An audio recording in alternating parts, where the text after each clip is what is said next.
Magandang umaga mga ka-vibes. Kayo ay nakatutok sa GV Balita Express sa programang Good Vibes Morning. Kasama niyo po ang inyong lingkod, DJ Frankie, at kasama natin sa kabilang linya, DJ Joey Boy, keeping us GV informed, GV aware, and GV updated. Muli, ito po ang GV Balita Express. oras natin ngayon, 6:49 AM on the clock, Philippine Standard Time. At dako na tayo sa ating headlines. Balita. Maulap na kalangitan at kaunting tsansa ng pag-ulan asahan ngayong araw ng Huwebes ayon sa Pag-asa. Former Land Bank Department Manager tinawag na unusual ang 612.5 million pesos na cash withdrawals ng OVP. DOE sinabing hindi maaapektuhan ang supply ng kuryente sa Luzon sa kabila ng pagtatayo ng AI Hub. At HVI arestado sa drug bust sa Lipas City, Batangas. Umpisahan natin ang balitaan sa lagay ng panahon. Maulap na kalangitan at kaunting tsansa ng pag-ulan asahan daw ngayong araw ng Huwebes ayon sa Pag-asa. Ang detalye ng balita hatid sa atin ni DJ Joey Boy. GV Balita Express. DJ Frankie, mga ka-vibes, inaasahang magiging maulap at mainit ang panahon sa Batangas ngayong araw ng Huwebes, Hulyo at 30 na may maliit lamang na posibilidad ng mahinang pag-ulan o panakanakang pag-ambon sa bandang hapon at gabi.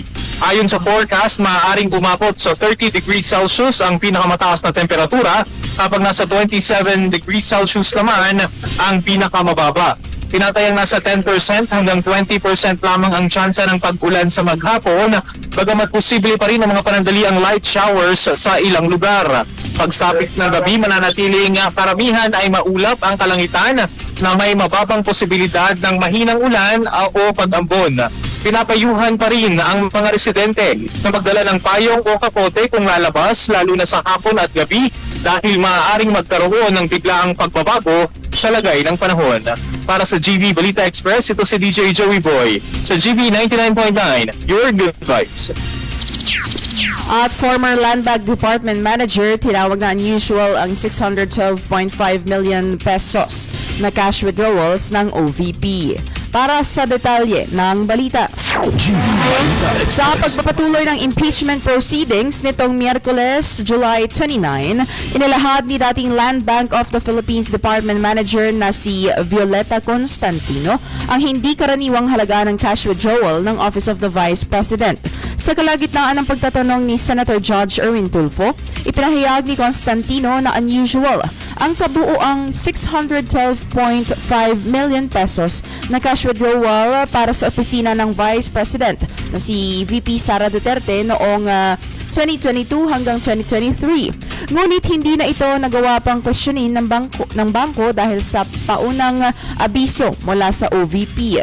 Dagdag pa ni Constantino na 3 hanggang 4 na gym bags ang ginamit ng OVP staff upang dalhin ang 125 million pesos na cash. Matatandaan na si Constantino ay testigo ng prosekusyon para sa Article 1 ng impeachment complaint na tumatalakay sa umano'y maling paggamit ng confidential funds. Para sa GV Balita Express, ako po si DJ Frankie sa GV 99.9, your good vibes. Samantala, DOE sinabing hindi maaapektuhan ang supply ng kuryente sa Luzon habang nagtatayo ng AI Hub. Para sa detalye ng balita, DJ Joey Boy, pasok. GV Balita Express. Iniyak ni Energy Secretary Sharon Garin sa isang panayam sa pagdiriwang ng ika-25 anibersaryo ng Electric Power Industry Reform Act o EPIRA na hindi raw maaapektuhan ang supply ng kuryente ng mga kabahayan at negosyo ang itatayong AI Hub sa New Clark City sa lalawigan ng Tarlac. Aniya, marami pa umanong iba't ibang opsyon upang matugunan ang pangangailangan sa kuryente ng proyekto. Kabilang dito ang pagtatayo ng sarili nitong power plant o ang pagkuha ng ibang kumpanya na magtatayo ng planta na eksklusibong magsusupply ng kuryente para sa industrial hub. Binigyang diin ng kalihim na layunin ng pamahalaan na matiyak na hindi maaapektuhan ang mga ordinaryong consumer maging ang mga kabahayan o negosyo sa labas ng tax silika kahit pa malaki ang magiging pangangailangan nito sa enerhiya. Samantala muling iginiit ng DOE na mananatiling protektado ang mga Pilipino mula sa posibleng epekto ng energy demand ng nasabing proyekto. Para sa GV Balita Express, ito si DJ Joey Boy. Sa GV 99.9, your good vibes. At HVI, arestado sa drug buy bust sa Lipa City, Batangas. Para sa detalye ng balita.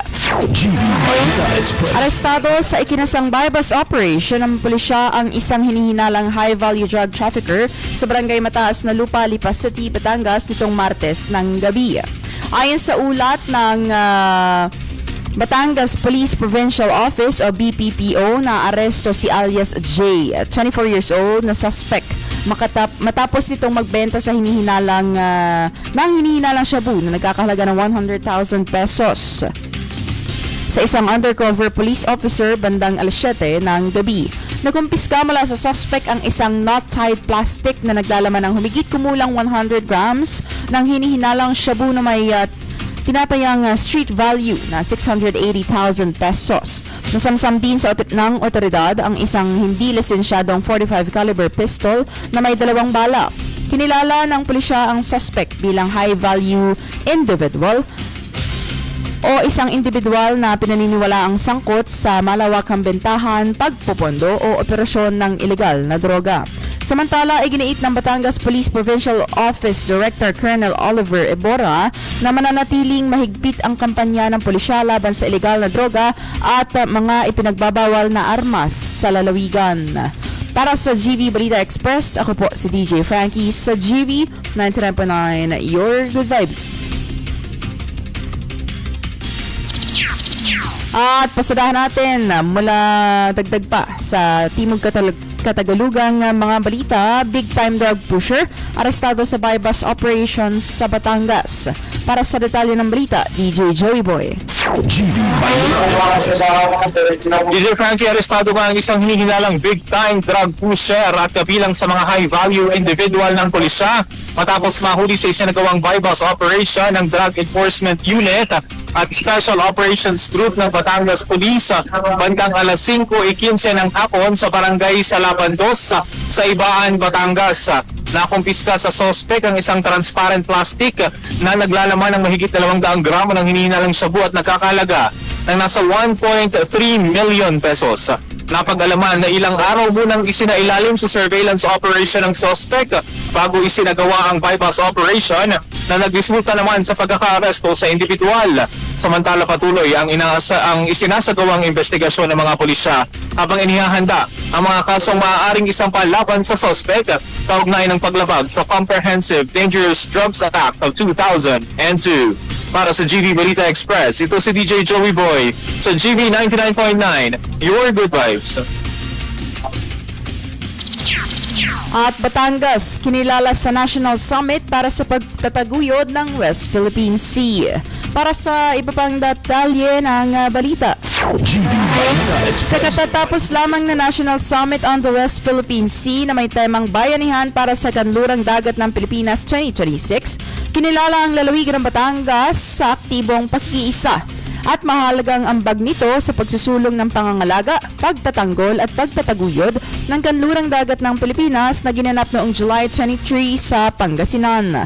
Ayon sa pamahalaang panlalawigan ng Batangas, sumasailalim ang parangal sa patuloy na suporta ng lalawigan sa mga inisyatibong naglalayong mapangalagaan ang yamang dagat at maprotektahan ang kapakanan ng mga baybaying komunidad. Samantala, tinanggap ng pagkakakilala para sa lalawigan ni Provincial Government Environment and Natural Resources Office o PGNRO Office in Charge Dr. Marivic Esmas sa naturang summit. Para sa GV Balita Express, ako po si DJ Frankie sa GV 99.9, your good vibes.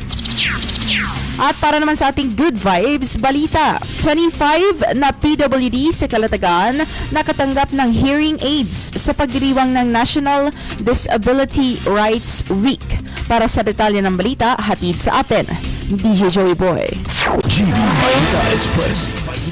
Bilang bahagi nga ng pagdiriwang ng 48th National Disability Rights Week, matagumpay na ipagkaloob ang hearing aids sa 25 persons with hearing disability sa bayan niya ng Calatagan, Batangas. Pinangunahan ng aktibidad ng Calatagan Persons with Disability Federation sa pamumuno ni Ginang Evelyn Bueno Nakatuwang ang PDAW focal person na si Ginang Ana Castillo sa pakikipagtulungan ng Hearing Aid Audibly Center sa pangunguna naman ni Sir Ariel Pelaez. Ayon sa mga organizer, layunin ng programa na mapabuti ang kalidad ng buhay ng mga persons with disability, partikular na ang mga may kapansanan sa pandinig sa pamamagitan ng pagbibigay ng angkop na hearing aids at iba pang suportang serbisyo. Para sa GV Balita Express, ito si DJ Joey Boy sa GV 99.9, your good vibes. At yan ang kabuuan ng ating balita ngayong umaga, hatid sa atin ng Lipa Medics Medical Center. You may follow them on their Facebook page and look out for their promotions at Lipa Medics Medical Center, and you may reach them at 756-1190, and you may check out their website lipamedics.com. Today is a beautiful Thursday, July 30, 2026, 6:59 a.m. on the clock Philippine Standard Time. My name is DJ Frankie at nakasama natin on the other line, DJ Joey Boy, keeping us GV informed, GV aware, and GV updated. Muli, ito po ang GV 99.9, your good vibes. GV Balita Express. GV Balita Express. Mga may init na bagong balita. Mga balitang dapat mong malaman ngayong umaga. GV Balita Express. GV Balita Express. Mga balita